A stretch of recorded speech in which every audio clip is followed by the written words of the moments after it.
Hi guys, welcome to another Wayward Wednesday.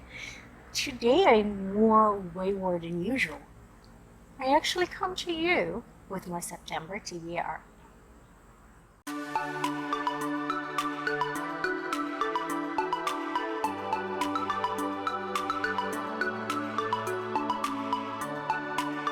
Hi guys, disclaimer. I know that I mentioned that I don't really do TBR, and that's true. I just read what I feel like reading. However, there's a few things that I prioritize over the month, which are library books, my ARCs, and if I'm participating in any readathons, I'll be reading those books that I select as well. So even though I can't give you my set list for September, what I'm going to read might and probably will include these, but it will be much more. I can at least make a point of monthly letting you know if I'm participating in any readathons and what books I'm going to reading to them. Spoiler alert, none in September, 3 in October, so stay tuned. I often have some Netgalley arcs, so those I can also share with you monthly. And I usually have library books as well, which I can always share. So at the very least, I'll be sharing these 3 monthlies. I have something really special coming up in October, so I'm horrifying myself. And for that, I also have a few books that I told myself I was going to read so I can research and prepare for my October surprise. So this month, I actually have some books I own that I'm also committing to reading in September. I hope you enjoy. And I'll give a brief synopsis of all of them. Let me just get my list here, because not all of them I do have in physical form. And I hope you're here with me and enjoy this. So welcome to my first ever TBR. Okay, the first reading book that I own and I'm committed to reading is The Exorcist by William Peter Blatty.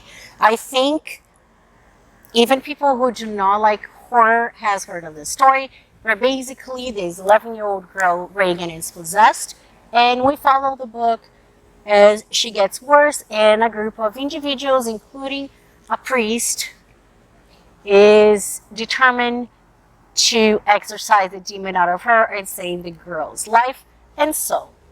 If you want to read this book with me, just comment down below and we can buddy read it, but I'll definitely finally be getting to The Exorcist. I've been watching a lot of horror movies to desensitize myself. I'm hoping that I can at least pee in the middle of the night. If not, I'll just have to not drink water after 6. It's fine. The next book that I own and I don't have here in the physical copy, my partner is a huge Stephen King fan. He does have the book somewhere in the basement, so I'll have to find it. But I feel it's time for me to revisit Pet Sematary. I haven't read it in a very long time, but it's not only one of the few Stephen King books I like, is one of my favorite books of all time. I really love everything that is done with it, and it's been so long since I read it that I want to reread to make sure I still feel the same. But basically, we follow the Creeds. It's a family that moved to this beautiful house in rural Maine, and they have the perfect life. Dad is a doctor. He's just been commissioned a new job. I believe he's going to be studying teaching in university. You have a mom and you have beautiful children, even a pet cat, and things look very promising for them until tragedy happens, and they happen to learn about the pet cemetery.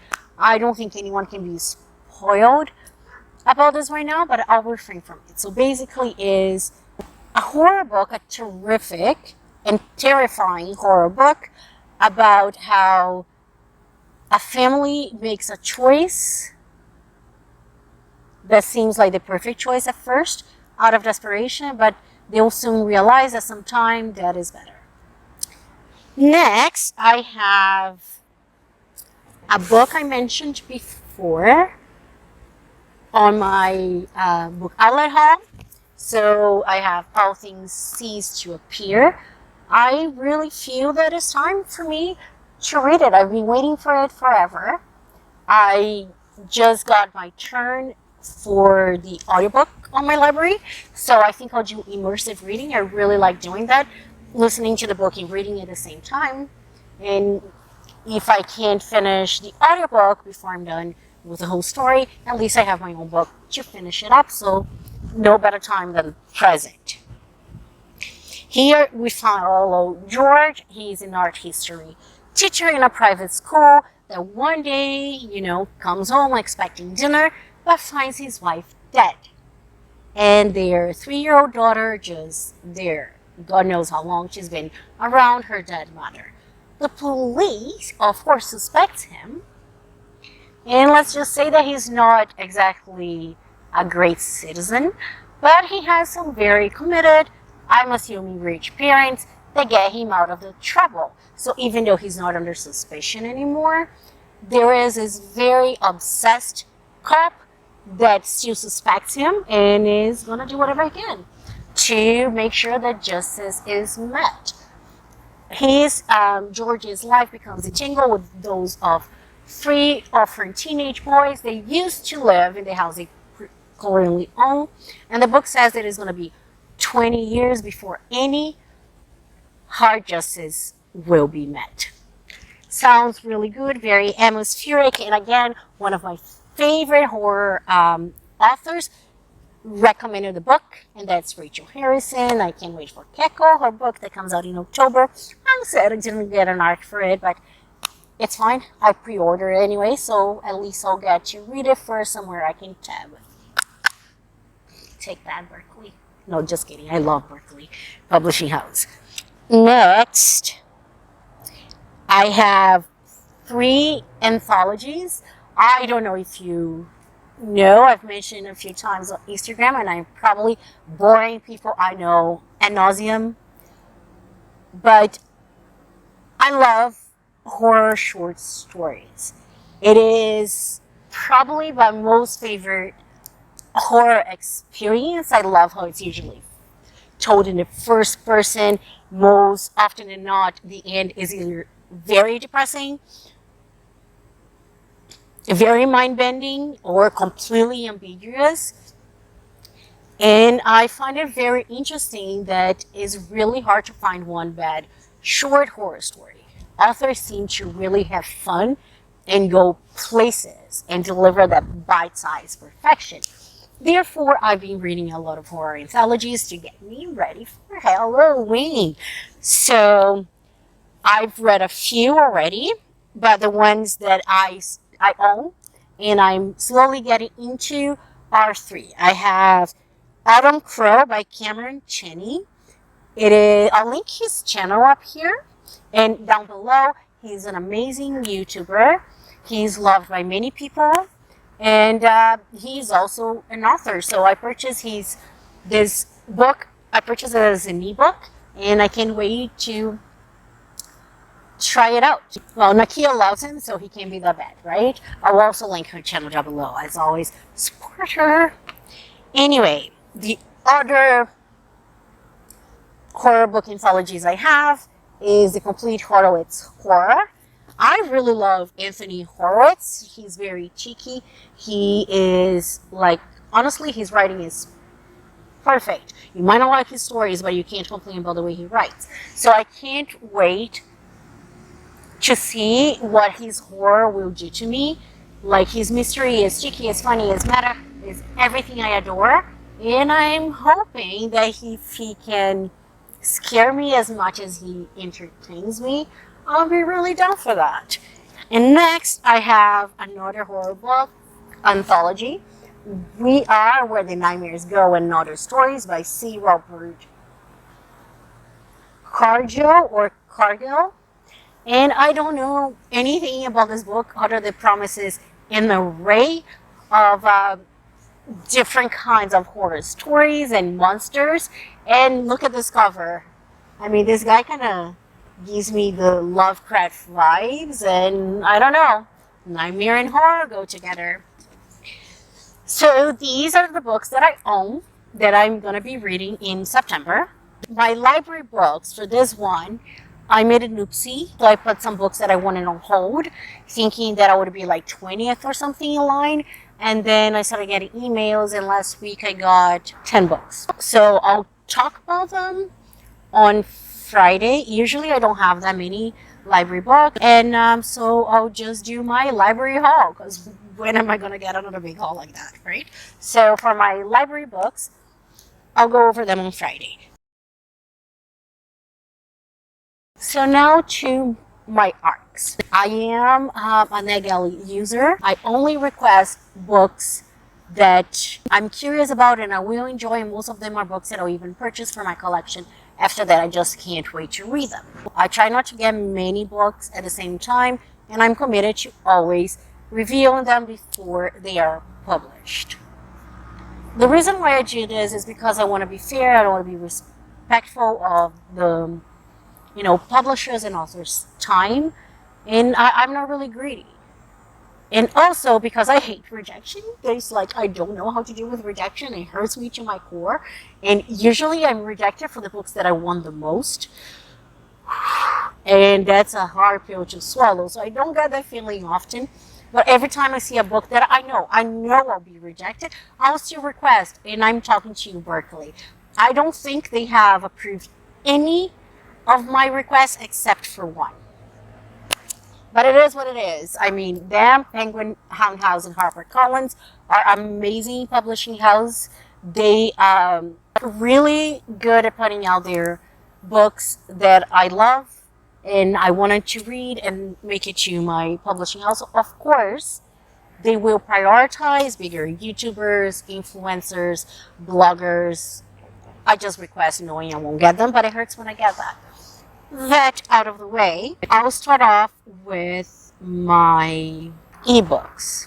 All of these will come out in October, so I'll go over again on my most anticipated books if I like them. But anyway, so the first book I have is The Watchers by A.M. Shine. This is a debut novel, horror novel by this Irish author. The tagline is, "You can't see them, but they can see you." Right? And look at this cover. But in this book we follow Mina, who's like driving around this road. Life is beautiful, it's getting dark, but I can make it to my destination. Little does she know that there's this uncharted forest on her way that is notorious for every time someone tries to even get near the forest tree line, the car dies dead. That happens to her, of course. She doesn't know what to do, so she just goes on foot, try to get through this forest, right? Then she starts this woman yelling, "What?" And then, "Go to the bunker! Go to the bunker!" She runs to the bunker, closes the door, and then she has the shock of her life. Because as she gets to the bunker, there are other peoples there. There's this electric light on and a glass wall. Because every day at nightfall, the Watchers come out. And they really enjoy observing their human captors. Not only that, but they have very simple rules, which is, again, as night falls, you have to be in the bunker. Because some not so good things are going to happen to those who can't make it in time. Everybody seems to accept their fate, but not Mina. She is determined to find out everything there is to know about them and hopefully find a way to escape. But who knows? Next, I have The Lighthouse Witches by C.J. Cook. And thankfully, this is the only Berkeley publishing group that I have been approved of. But I'm very happy because C.J. Cook is one of my favorite authors. And this one has one of my favorite things. I love witches. In fact, my son thinks I'm a witch. If you want to hear the story, let me know. I might do a story time one day. But my friends will believe that too. So C.J. Cook's writing is beautiful. And in it, we have 4 women, 2 generations. We have a mom, Liv. And then her daughters are Luna, Sapphire, and Clover. Mom is an artist. She is commissioned this job So the three of them moved to this tiny Scottish island, and they live in a lighthouse. Things are good, right? But then one day, out of the blue, Sapphire and Luna go missing. Mom goes desperate looking for them, and that's when they find out that local folklore says that below the lighthouse there's a cave that used to be a prison where the people would put in all the women they suspected of witchcraft. But there's more. These women, the ones who actually happened to be witches, took revenge on the town and set about the wildlings.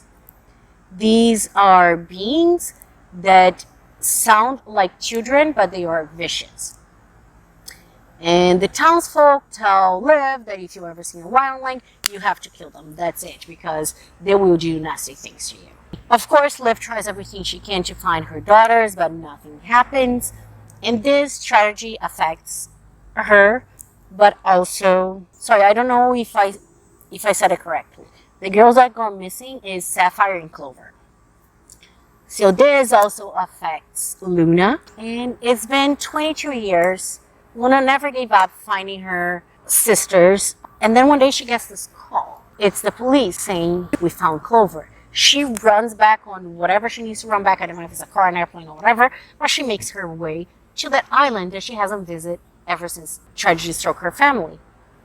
Here's the thing though, when she gets there and she sees Clover, Clover looks exactly like she did when she went missing at 7 years old. Now Luna's wayward turning. Is my sister a wildling? And she doesn't know what to do. So of course she is in the town again and she's determined to find out exactly what happened to her family.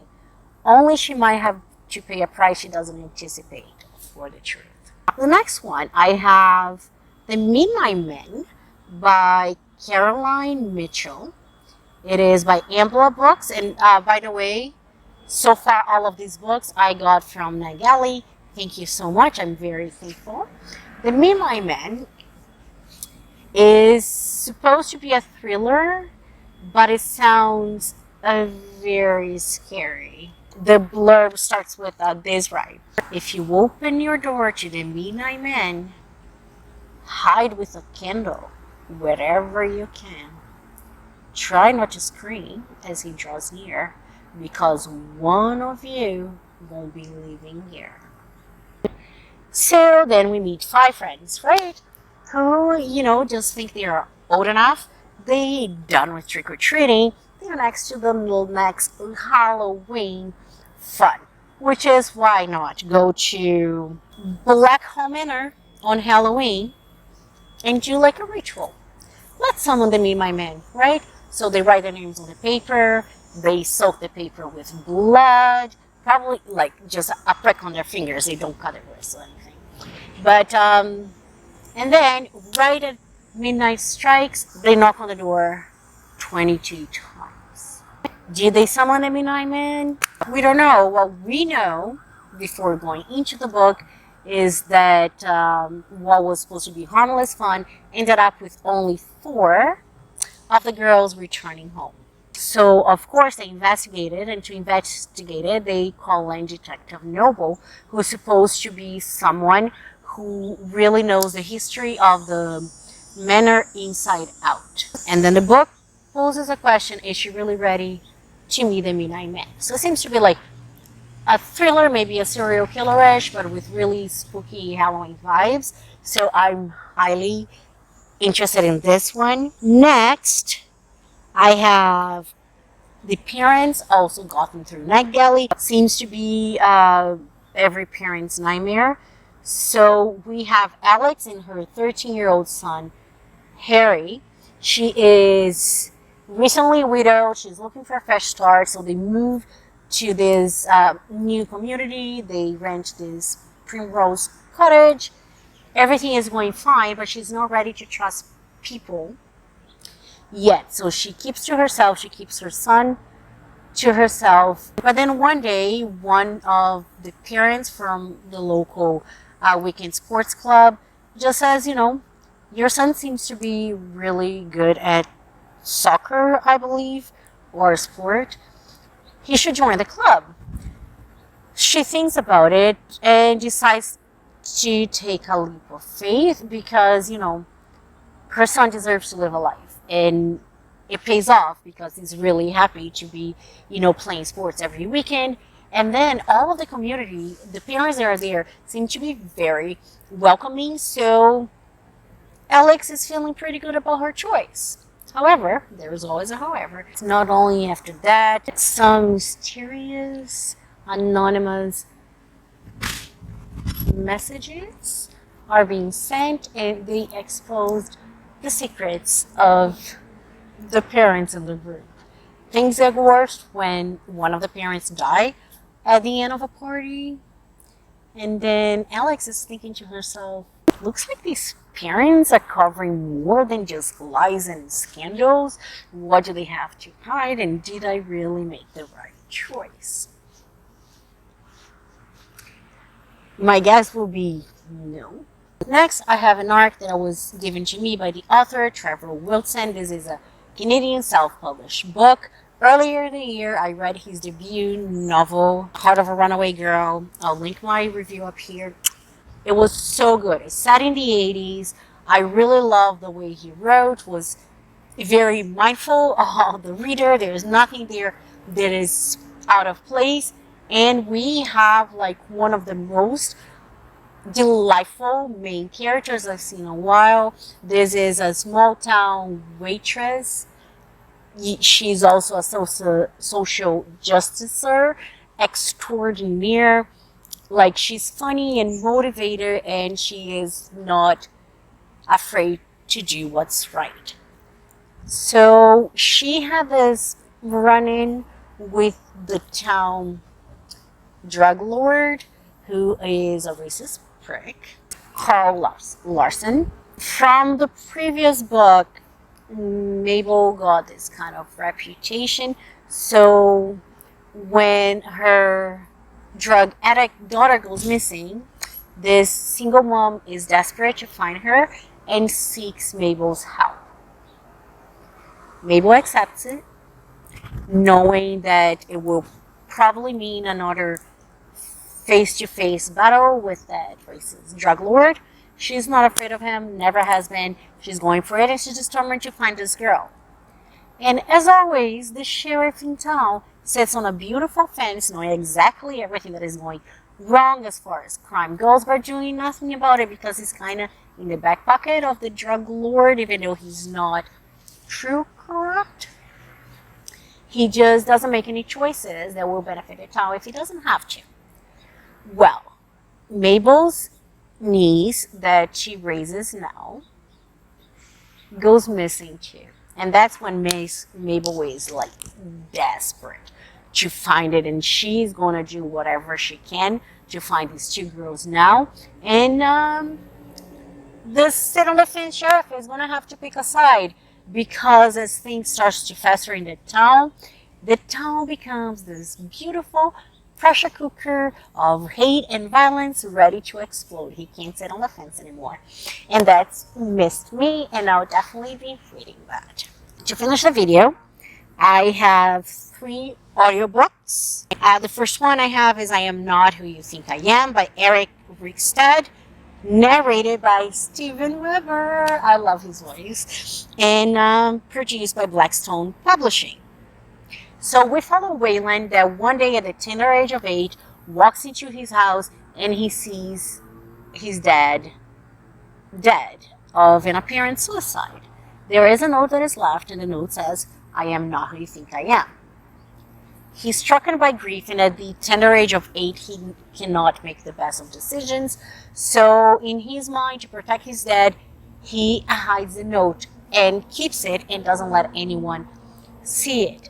At the same time, he really refuses. He cannot understand why his dad committed suicide. Fast forward years, he's 16 now. Fate knocks on his door again, and he finds yet another discovery. And it seems like that note is a key to find out this now. So he gets the help of two friends to try to figure out what is going to tell. But the more he advances in his investigation, the more he realizes that there's no one he can trust in town. Not his mom, not anyone, not even the two friends. At the same time, he is racing against time because he's still determined to find out what happened both to his dad and now. Next, I have The Death of Jane Lawrence. It is by Kaylee Starlin, narrated by Mandy Weston. It is a Macmillan audio production from St. Martin's Press. I love St. Martin. I adore Macmillan. Like, I haven't listened to any of their audiobooks that it wasn't superb. So every time I see they produce an audiobook, I'm right there. Amazing. So this one, we follow Jane, who's not Lawrence when the book starts. She is this very avant-garde girl from way back in the hundreds. And she really wants to continue to be independent, to focus, and puts all her energy into her work. But as a product of her time, she knows life will be easy for a woman to do that. So she puts pen and paper together and she comes out with a perfect solution: an arranged marriage. So she seeks out someone, Dr. Lawrence, and says, listen, I want to do my own thing, boo. But in order to do my own thing, the society needs to think I'm married, that I'm a missus. So why don't you marry me? You can have all your freedom. I don't care. And then the doctor goes,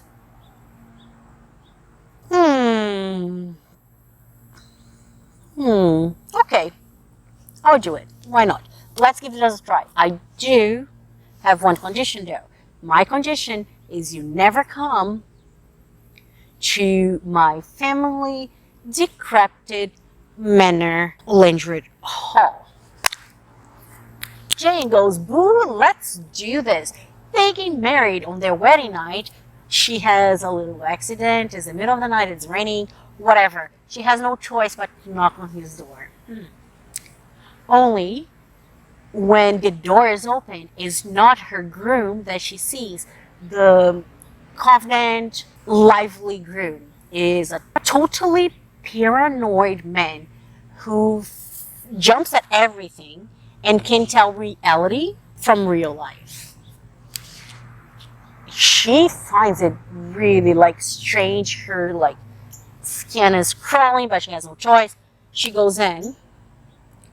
Next morning, when she wakes up, he's back to normal. Same person she met before. Jane finds that's really curious, and then we'll follow her as she learns what's really going in Landred Hall. Last book in here, it's an audiobook, also by Macmillan Audio, production from Tor Nightfire, which I love too.